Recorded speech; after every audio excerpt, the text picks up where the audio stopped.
Park is playing the Red Devotion deck Splash White, very similar to the list that James Gates came in second with at the SCG Open in Los Angeles. It's basically a mono red deck touching white for Chain of the Rocks. So we are underway here. You got to go, excuse me, in the Zorius Guild Gate. I'm used to seeing Golgari Guild Gate. And I'm playing there from Wilson. Park going to start off with a Burning Tree Emissary, triggering going to go on the stack. But this isn't a deck that really abuses the trigger on Burning Tree Emissary very well. You see an Essence Scatter there in Wilson's hand, so I think it's considering countering this spell, actually. I think, personally, I think this is going to be a pretty tough matchup here for Park in the Red-White Devotion deck. Yeah, the payoffs for the, we're going to see in the turn cycle the Zorius Charm. The payoffs for the mono-red Devotion deck still just get swept away by removal spells and sweepers and counter spells. So there's a Divination. So Peel 1, Peel 2 is going to pass the turn back. Divination has never been so good as it is actually now in Standard. All jokes aside, the card is actually quite good in this format. Well, usually the card drawing options are much better, but certainly it is still getting up and in front on cards that are a valuable tool for control decks as it's hitting your land drop. So you just work with what you can work with. And a Supreme Verdict says, get those things out of here. So a little 2-for-1 action. We've played with Lightning Bolt. We've also played with Shock. It's just, what do the times call for? Yeah. And now, Park just passes the turn back, and now here is a Jace. See if that's going to go up or down. It's going to go down. Turn over the top 3 for us. Jacob shows a Syncopate, an Elspeth, and a Plains. Elspeth by its lonesome, it looks like here. Not sure if Wilson has any lands in his hand, however. And this is part of the charm of playing blue-white control in my mind is the stability of your mana. You get to play a lot more basics, and your lands come to play, as a consequence of that, your lands come to play untapped the whole way through, which I think dramatically improves your beatdown matchups. Inclined to agree. As Park does draw a Temple of Triumph, he does have a Chain of the Rocks in his hand, but Chain of the Rocks just not very good this matchup. I think he might have 2 copies of Chain of the Rocks in his hand. He's got a Perforos in his hand. I mean, just found the 4th land, but Elspeth is going to show up to the party here in a minute, and that's when things get really bad for the Red-White Devotion deck. Well, I would say that things got bad for Hanul when he lost the roll and had nothing to do on turn 1. That's so important to get off a fast start here. As you see, Jace pick up 2 more cards, including a 6th land. And now Planeswalker. I'm going to move on up. Well, Elspeth, 3 Soldier Tokens coming to play, and Jacob Wilson comfortably passing the turn back here. Now, Park does have a Stormbreath Dragon in his hand, and he does have the 5th land, so the Hasty Threat will be able to come down and start going after Elspeth, but he's going to have to be able to beat those 6 tokens is the big issue. And I actually think right there that Park actually needs to go after Jacob and not the Planeswalker, because if Jacob has any answer at all to the dragon, it just doesn't even matter. So you have to try to win the game that way, I think. Yeah, I mean, I think the issue there, as the Supreme Verdict is going to reset everything, is that Elspeth is just the answer to the dragon itself with the minus ability of destroy target creatures for power 4 or greater. So it's kind of a damned if you do, damned if you don't situation. Yeah, I guess he's kind of stuck.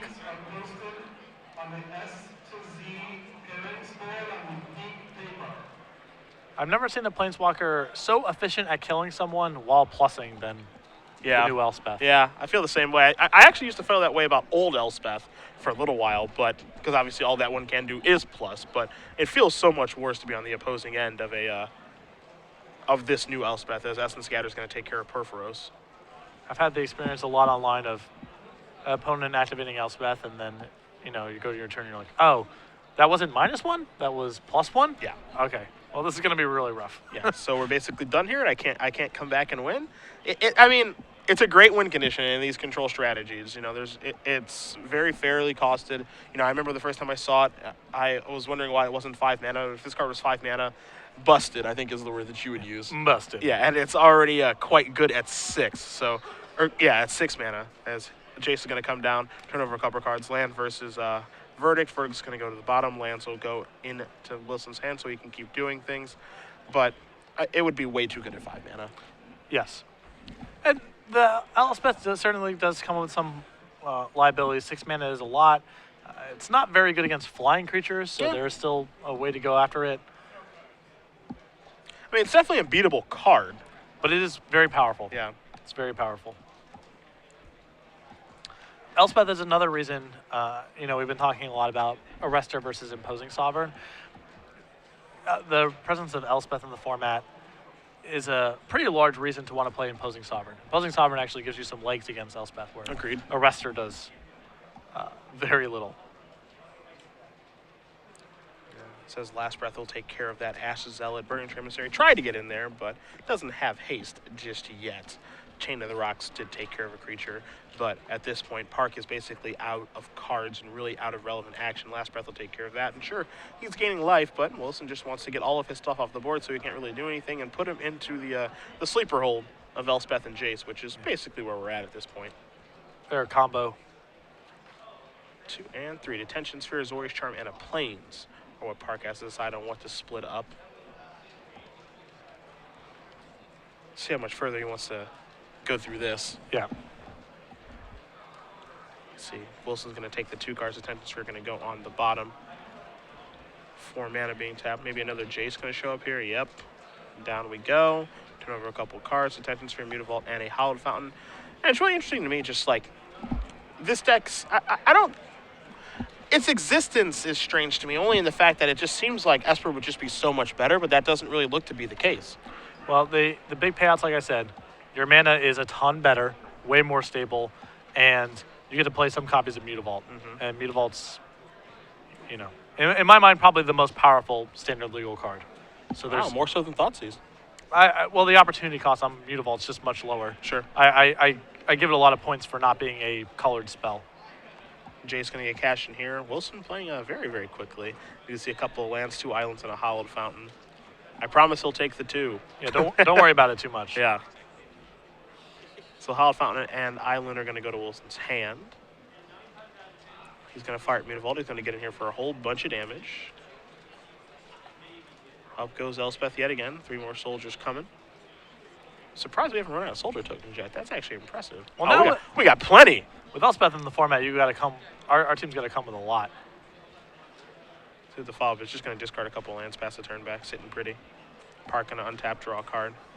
I think that might be his last one that's drawn for this game.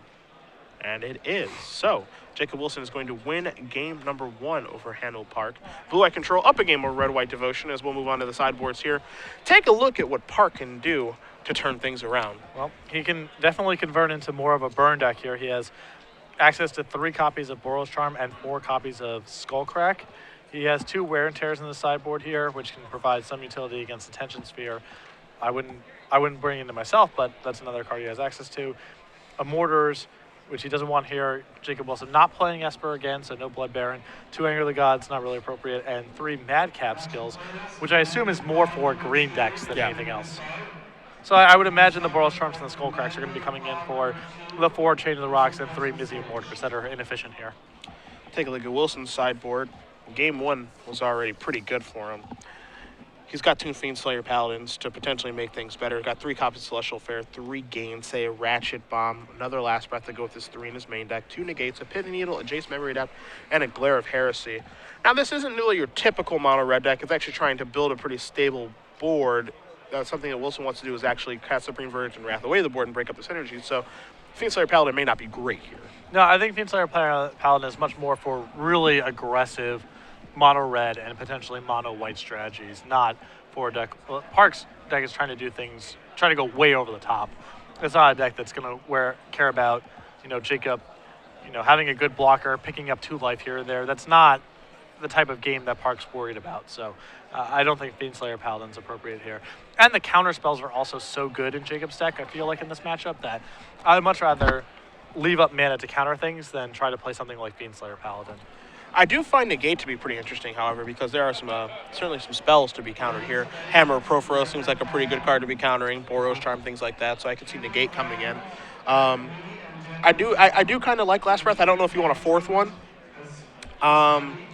Outside of that, though, I mean, Celestial Flare, I guess, could be a thing that he does bring in, but I don't think that's that great, again, because it's not a pure aggressive mono red deck. It's more of, one's trying to build up a huge board and go from there.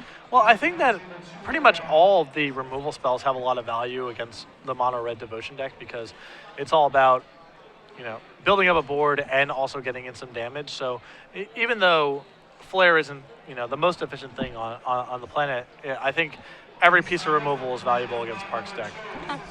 Well, we'll see how Wilson does decide to sideboard here. Rather rather skilled blue-white player is Jacob. And he also needs as many outs as possible to Stormbreath Dragon. Not That's that Celestial true. Fair That's true. answers it 100% of the time, but if he's backing it up with other removal spells, other sweepers, what have you, then he can cover himself against that. Yeah. That's kind of the one card that Park has access to that can punk Jacob out of a game he was otherwise winning. I suppose now in the post-board games that Boros Charm and Skullcracker also can be categorized that way, but with the exception of those cards, the things that Park's doing are pretty anemic in the matchup. Jacob's just counterspells and spot removal, and Planeswalker should be enough to contain most of the stuff. He's just got to cover himself against Stormbreath Dragon. All right, well, if you guys are just joining us in round number 5 here, Cedric Phillips, Patrick Sullivan, Star City Games Open Series here in Oakland at SCG Live, hashtag SCGOAK for your tweets. We'll be here all day long as we make our way through these handful of rounds in Standard, along with our first elimination round. We'll be doing our quarterfinals this evening and giving away 3 months of premium, along with maybe a little bit of merchandise this weekend. Ooh, I didn't hear about this. The fine people of Twitch, which you guys are probably watching this on their website. We got some shirts to give away. Yeah, they are based up here in the Bay Area. Yeah. I know you stopped by the office I yesterday. was in the Twitch office in San Francisco. They are in the financial district down there. Ben Schwartz actually works for them as a programmer and a developer. So I got to take a tour around the office and meet some people and have a good time. It's pretty sweet up there. Yep. I'm a big fan. So Ben pulled some strings, got some shirts for us to give away during our premium giveaway. So we'll be doing that today during all of our giveaways this weekend, during the quarterfinals, semifinals for 6 months, giving away one of the finals, 12 months of premium, just like we do every other weekend. We're just adding some fun Twitch shirts. So big shout out to Ben Schwartz and all the awesome people at Twitch for giving us some shirts to be able to do that. Big things moving at Twitch TV. Yes. Big things moving. I got to take some pictures. Everybody was there really cool. You know, they had some computers to be able to game after work. There was a good Street Fighter party last night, too. It was a lot of fun to watch. I will say that their booth at PAX this year was unreasonably loud. It caused me some... So they're not in my... they're not... I'm not saying they're not in my good graces. I'm just saying. Turn down the noise. Turn down the noise. Get off your lawn. Yes, yep. Exactly. It appears that Park has kept a one-lander on the play here and is now discarding. So yeah, it looks like he's got a hand of like Ash Zealot. I think he has like 2 Ash Zealots and a Burning Tree Emissary. And he drew a Madcap skill, so I don't think he's drawn. Yeah, he hasn't drawn a land. Yeah. So it looks like he tried to sideboard into a much more aggressive approach to pressure Wilson and kept the sketchy one-lander and wasn't able to get there. Yeah, I think the problem that I have with keeping these hands from Park is that he actually has lands that don't even allow – if his deck was 24 mountains, let's say, maybe there's an argument. I think that hand's still probably not very good. But when he has a Guildgate, 4 temples, and 4 Nykthoses that still don't allow him to play anything on the second turn, I just think a hand like that is just not acceptable. Well, the second mountain does roll off the top, and Ash Zealot is going to have its last breath. As Park will move up to 24, Wilson going to untap very quickly, draw a card. Revelation was to draw, plays an island, and probably just passing the turn back here. This is obviously the exact way that that Jacob would want the game to go. Sacred Frontier off the top here for Park, so he's starting to find some lands. The question is, are the cards that he has in his hand, are those good enough to actually be able to play here? There's a Burning Tree Emissary. See if this warrants any response. Wilson has Supreme Verdict in hand, so I'm pretty sure he'll allow Park to take a turn like this. See a Syncopate there as well. The Ash Zealot's going to come in. Wilson going to go down to 18, and he will cast a Revelation for 2. Just a little baby one.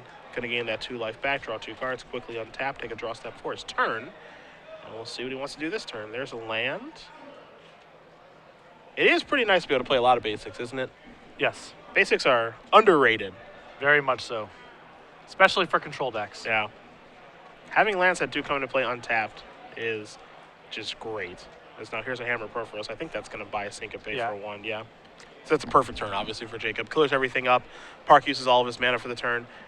Counters the spell with a Syncopate, so he doesn't have to hold a bunch of mana up for that. Now Elspeth is going to come down, and it's going to be a kind of a redux of game 1. This is as easy as it gets. Yeah. It really, really is. Reckoner is the draw here for Park. So that's going to come into play. I think Wilson has a detention sphere in his hand already to take care of that. I think he just drew a swift. That can't be swift justice. My eyes are deceiving me. And I think that's a celestial flare. The celestial flare. I was like, yeah, there's no way that's swift justice. What is wrong with me? Yeah, okay, so celestial flare is going to take care of that. As you see a swift justice before. Yeah. That's what you do. What is he doing? Passing the turn back after take care of the Reckoner, does Wilson.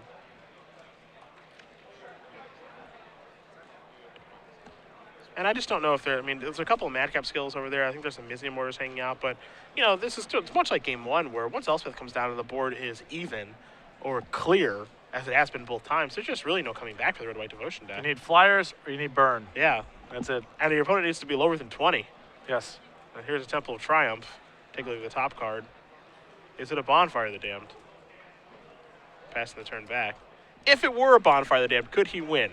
No, because he's facing lethal this turn. Yes, because he is facing lethal. So Jacob Wilson is going to win this match over Hanul Park. Blue-White Control defeats Red-White Devotion 2-0. Jacob Wilson, who has won an Open Series, has won a Grand Prix. He's 5-0. And, he's definitely the Bay Area is, most loudly associated, obviously, with Team Channel Fireball. Yep. And all, Luis Scott Vargas and Josh Harlane and a lot of those names.